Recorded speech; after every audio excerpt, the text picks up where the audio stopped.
Mä muutan varmaan ensi vuonna Espanjaa.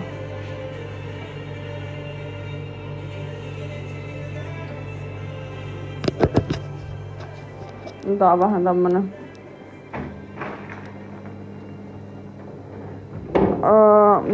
Torremo-linjokseen.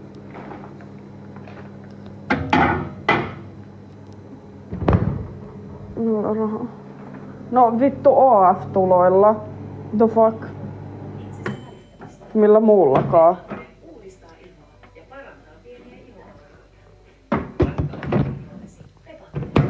2012 viime. Me oli siellä Airbnb ja me asuttiin siellä.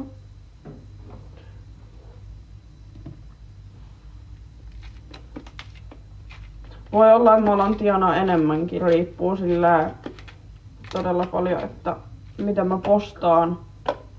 Se aina riippuu siitä, että kuinka aktiivinen on